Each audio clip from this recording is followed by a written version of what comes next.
Have you ever stood somewhere and just felt watched? I don't mean the kind of paranoid unease from an overactive imagination. I mean something darker, something colder.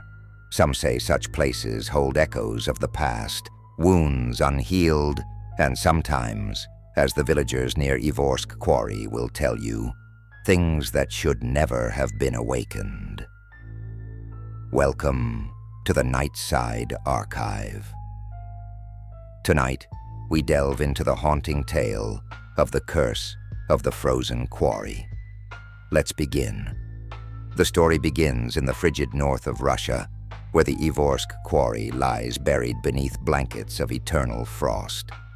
By day, it's eerily silent, with the stillness punctuated by the feeble cries of distant ravens. By night, however, the wind howls through its hollow like a dying beast, carrying whispers it has no business knowing. The quarry is said to be cursed, a place where no soul with a grain of wisdom dares tread after sundown. But the question that burns brightest, why? Centuries ago, during a particularly unforgiving winter, the quarry was a bustling operation. It churned out stone for the cities rising in distant lands. Hundreds of laborers worked the frozen rock, men with faces hard as the ice they chipped away at. Among these workers was a man named Artur, known for his defiance of both God and men.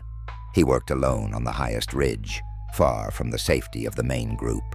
Artur had a reputation of ignoring the whispers, the warnings of strange occurrences near the eastern edge of the quarry. He laughed off the idea of spirits tethered to the earth and often mocked those who claimed to have seen flickering shadows or heard indescribable growls. One night, as a storm began to gather its icy hands across the quarry, Artur had stayed late, shrugging off the warnings of his comrades. The workers had pleaded with him to finish before dark. "The eastern winds are different," they murmured, crossing themselves.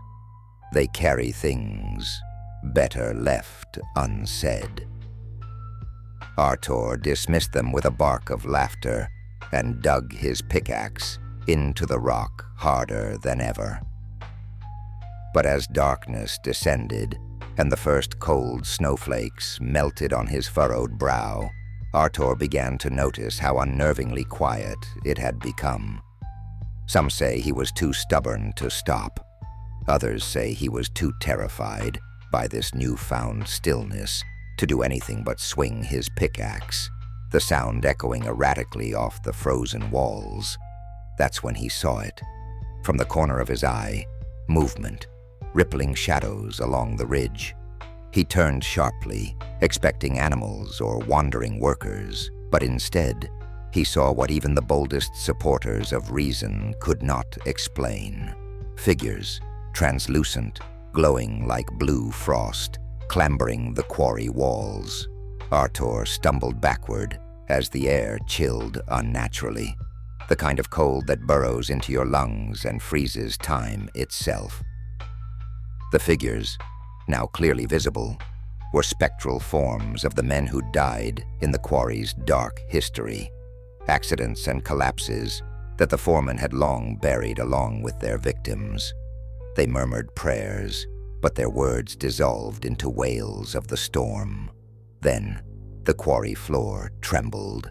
Artur's pickaxe slipped from his fingers, and before he could scream, the ridge beneath him gave way, plummeting him into the icy abyss. His body was never found. After that night, the workers believed that Artur's defiance had unleashed a slumbering curse upon the quarry.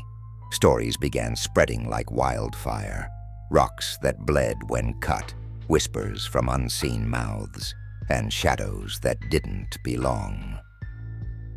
The most unsettling tale came from those who claimed to have heard heavy, wet footsteps in the snow, echoing where no man had walked. The quarry was abandoned some months later, left to the mercy of the frost. Decades turned into centuries, but still, The locals avoided it like the plague.